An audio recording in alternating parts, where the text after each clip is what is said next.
안녕하세요. 자유로운 영혼이 되고 싶은 그라운엑스 데브옵스 팀의 제이든입니다. 오늘 제가 발표할 주제는 자유로운 영혼의 자유로운 운영입니다. 부제로는 나만의 운영 ARS 콜센터로 정해보았습니다.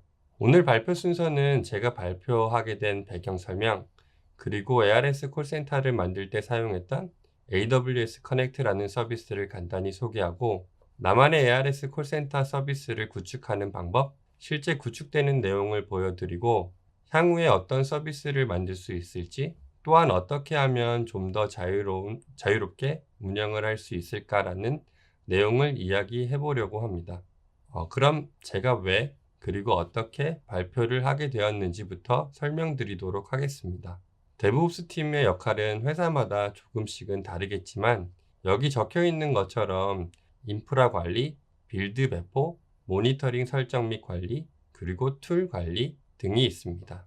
그리고 더 나아가서는 보안 부분까지 접목시킨 DevSecOps로 발전해 나가고 있습니다. 물론 제가 적지 못한 많은 역할도 있고, 또 해야 하는 역할도 많이 늘어나고 있습니다. DevOps 툴을 보면 많은 분들이 아시겠지만 상당히 많은 플랫폼과 툴들이 존재하고 있고, 꾸준한 기술 발전과 트렌드의 변화에 따른 새로운 툴들이 나오고 있습니다. 옆에 이미지는 클라우드 네이티브 컴퓨팅 파운데이션에서 2020년 9월까지 업데이트된 플랫폼과 툴들을 나열해 놓은 것인데요. 보시게 되면 사용하고 있는 로고들이 많이 눈에 띄실 겁니다.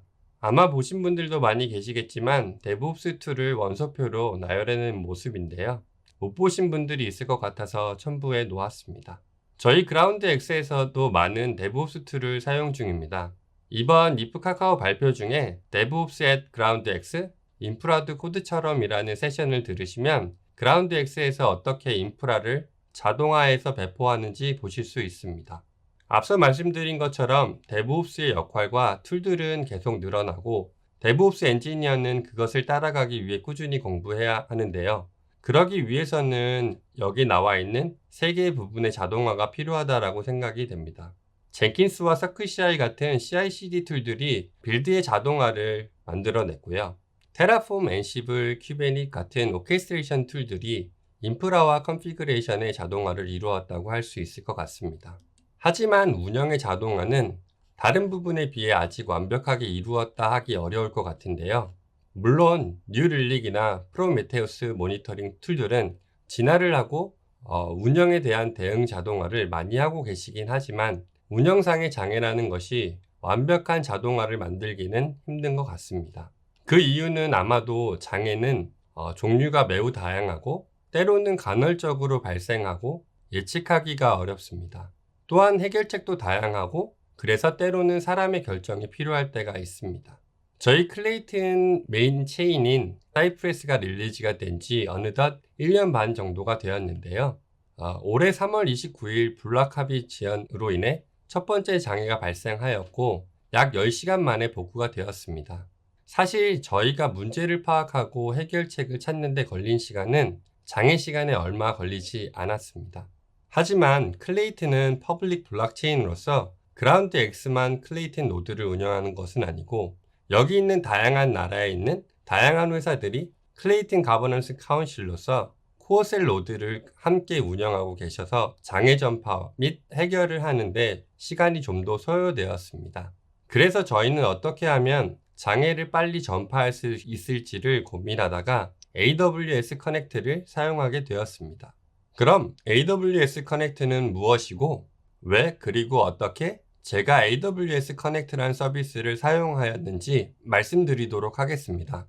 아마 어떤 분들은 페이저 듀티나 옵스지니와 같은 장애 전파에 특화된 툴을 사용하지 않고 왜 AWS 커넥트를 선택하였을까 궁금하실 것 같은데요.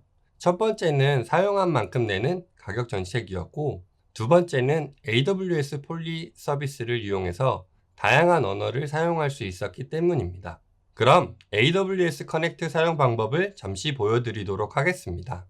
AWS 커넥트에 들어가셔서 새로운 고객 응대 흐름 커넥트 플로우를 누르시면 아래와 같은 화면이 나오게 됩니다. 왼쪽 편에 메뉴가 있고, 각 메뉴들은 드래그 앤 드랍 방식으로 블락을 갖다 끌어서 사용하시면 되는데요. 블럭을 더블 클릭하시게 되면 각 블럭에 대한 속성을 변경하실 수 있습니다. 커넥트는 굉장히 직관적인 인터페이스를 갖고 있어서 누구나 쉽게 서비스를 만들어 보실 수 있습니다. 이것은 제가 처음 AWS 커넥트로 만든 서비스였습니다. 기능은 단순히 전화를 받는 사용자에게 언어를 선택하게 하고 노드의 장애 발생함을 인지시키는 데 목적이 있었습니다. AWS 커넥트는 아래와 같이 다양한 기능들을 제공하고 있습니다. 저는 커넥트에서 가장 흥미롭고 가장 강력한 기능이 람다를 호출할 수 있는 기능이라고 생각하는데요. 그 이유는 람다를 통해서 AWS의 모든 리소스 및 다른 타 서비스의 API로 호출할 수 있기 때문입니다. 제가 이제 보여드리려고 하는 운영 ARS 콜센서 서비스도 AWS 커넥트와 람다의 기능으로 만들어졌다고 할 수 있습니다. 그럼 이제부터 나만의 운영 ARS 콜센터 서비스를 만들어 보도록 하겠습니다. 나만의 운영 ARS 콜센터 서비스는 다음과 같이 인증, 이슈 확인, 해결책 검색, 이슈 전달, 해결책 실행 총 5단계로 구성하였습니다. 첫 번째는 인증 부분인데요. 커넥트는 람다를 호출할 때 아래와 같은 정보를 람다에게 넘겨주게 됩니다. 넘겨주는 정보에는 커스터머 엔포인트 값으로 발신자의 전화번호를 저장하고 있는 것을 보실 수 있습니다. 저는 사전에 크루 정보가 있는 유저 데이터를 만들어서 거기에 각 크루의 전화번호, 이름, 팀명, 온콜 스케줄 여부를 저장해 놓았습니다. 람다는 커넥트에서 넘겨받은 발신자 전화번호를 가지고 제가 만들어 놓은 유저 테이블에 검색을 하고 크루가 검색되면 사용자를 인증하도록 설계해 놓았습니다. 인증이 완료되면 해당 크루의 이름을 데이터베이스에서 변수로 저장 후에 안녕하세요 제이드님, 그라운드X 오퍼레이션 콜센터입니다 라는 웰컴 메시지를 재생하게 만들어 놓았습니다. 만약 인증이 실패하면 등록되지 않은 전화번호라는 메시지를 재생 후에 콜을 종료시킵니다. 발신 전화번호는 통신사에서 정보를 받아오기 때문에 위변조가 거의 힘들어서 보안에 안정적입니다. 다른 방법으로 인증을 원하신다면 람다를 통해 OTP로 인증을 하는 방법도 하나의 방법일 것 같습니다. 이제까지 말씀드린 내용을 커넥트의 컨택 플로우로 변경해 놓은 모습입니다. 음성 설정은 AWS 폴리 서비스로 각 나라별 음성을 선택할 수 있고 현재 한국어는 수연이라는 보이스 하나를 제공하고 있습니다. 만약에 음성 설정을 하지 않으시고 한국어 텍스트 스피치를 실행하게 되시면 실행되지 않습니다. 두 번째는 람다 함수를 실행하는 것이며 연락처 속성 설정은 변수를 선언하는 거고 연락처 속성 확인은 저장된 변수에 조건문을 만드는 기능입니다. 여기서는 발신 전화번호를 DB에 검색하고 검색된 내용을 변수로 선언하고 검색된 내용이 없으면 다른 음성을 재생하도록 만들어 놓았습니다. 그럼 한번 실행해 보도록 하겠습니다. 안녕하세요, 제이드님. 그라운드 X 오퍼레이션 센터입니다. 두 번째는 이슈 확인, 이슈 개수를 확인하는 부분입니다. 인증에서 성공하면 이슈 확인의 스텝으로 넘어오게 되며 새로운 이슈가 있는지 확인 중이라는 메시지를 재생하게 됩니다. 다음은 람다 함수를 사용하여 현재의 이슈가 존재하는지를 검색합니다. 여기서는 람다 함수를 사용해서 AWS 커넥트 와치의 알람의 개수를 가져오게 구현해 놓았습니다.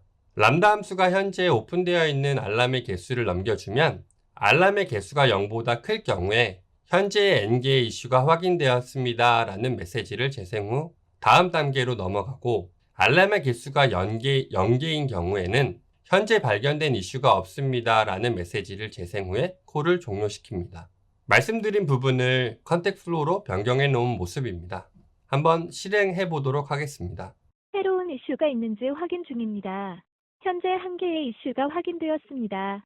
이번에는 이슈 확인의 두 번째 부분으로서 이슈를 읽어주는 단계입니다. 전 단계에서 이슈가 확인되면 이 단계로 넘어와서 최근 이슈 내용을 들으시려면 1번을 선택해 주세요 라고 재생하고 사용자가 1번을 선택하면 다음 람다 함수를 실행하게 됩니다. 기존에 사용했던 람다 함수를 사용해서 해당 이슈에 대한 정보를 클라우드 와치에서 가져옵니다. 여기서 보시면 장애 노드, 알람 이름, 임계치, 현재값 등을 가져오게 되어 있습니다.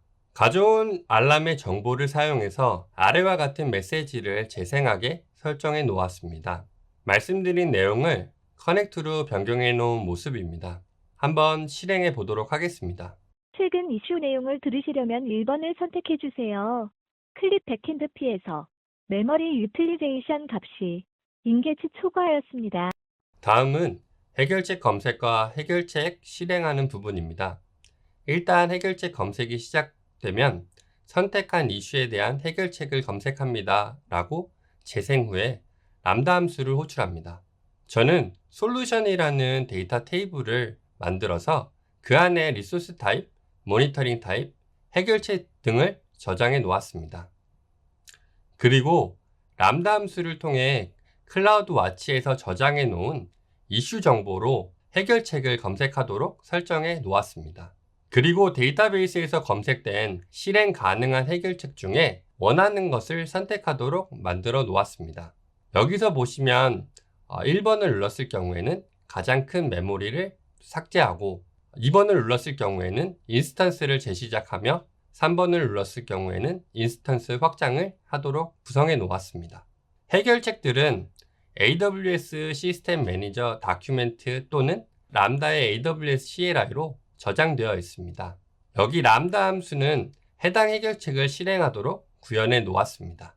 람다 함수를 실행 후에 실행되었습니다 라는 메시지를 재생 이후 콜을 종료하게 되어 있습니다. 앞서 말씀드린 해결책 검색, 실행 부분을 커넥트로 변경해 놓은 모습입니다. 한번 실행해 보도록 하겠습니다. 선택한 이슈에 대한 해결책 검색합니다. 해결책이 검색되었습니다. 1번 가장 큰 프로세스 킬, 2번 인스턴스 재시작, 3번 인스턴스 확장. 원하는 해결책을 선택해 주세요. 실행되었습니다. 마지막은 이슈 전달의 부분입니다. 이슈 전달은 첫 번째 스텝으로 이슈를 전달하고자 하는 팀을 선택하는 것입니다. 여기서는 클레이팅 팀을 선택하려면 1번을, 카스 팀을 선택하려면 2번을, 클립 팀을 선택하려면 3번을 눌러주게 되면 됩니다. 두 번째 스텝으로는 람다 함수를 실행시켜 앞서 만든 유저 데이터 테이블에서 이슈를 전달하고자 하는 팀의 온콜 담당자를 검색합니다. 여기서는 클레이팅 팀의 온콜 담당자인 라이언님이 검색되었습니다. 검색된 라이언님의 전화번호로 해당 이슈를 전달 또는 콜 포워딩을 통한 직접 연결을 선택할 수 있도록 구현해 놓았습니다. 이슈 전달하는 부분을 커넥트로 변경해 놓은 모습입니다. 한번 실행해 보도록 하겠습니다. 어느 팀에게 해당 이슈를 전달할까요? 클레이튼 팀은 1번, 카스 팀은 2번, 클립 팀은 3번을 선택해 주세요. 라이언님께 해당 이슈를 전송하려면 1번을, 직접 통화를 원하시면 2번을 선택하세요. 라이언님께 해당 이슈를 전달하였습니다. 그럼 앞으로 무엇을 또 만들어 볼 수 있을까요? 사실 오늘 보여드렸던 나만의 운영 ARS 콜센터 서비스는 전혀 새로운 기술이나 복잡한 기술이 들어가 있는 서비스는 아닙니다. 다만 기존의 노트북으로 장애 대응의 어려움을 핸드폰을 사용하여 간단히 사용자 입력을 받고 람다를 검색을 하고 폴리 서비스로 읽어주고 다시 람다로 스크립트를 실행하는 것 뿐이었습니다. 이 서비스로 인해서 좀 더 빠르고 자유롭게 운영 또는 장애 대응을 하지 않을까 생각됩니다. 그럼 다음은 어떤 서비스를 만들 수 있을까요? 두 개의 새로운 아이콘이 보이셨을 텐데요. 첫 번째 아이콘은 AWS의 렉스라는 AI 서비스입니다. 렉스를 사용한다면 누르는 ARS 서비스가 아닌 말로 하는 ARS 서비스를 구축할 수 있을 것 같고, 다음 아이콘은 AWS 머신러닝 서비스입니다. 머신러닝을 사용해서 장애가 발생 시에 가능한 솔루션을 검색한다면 아이언맨에 나온 자비스와 같은 서비스를 만들 수 있지 않을까 생각해 보았습니다. 오늘 제 발표를 보시고 한번 나만의 ARS 콜센터를 만드셔서 좀 더 운영을 자유롭게 해보시길 바라며 오늘 발표를 마치도록 하겠습니다. 감사합니다.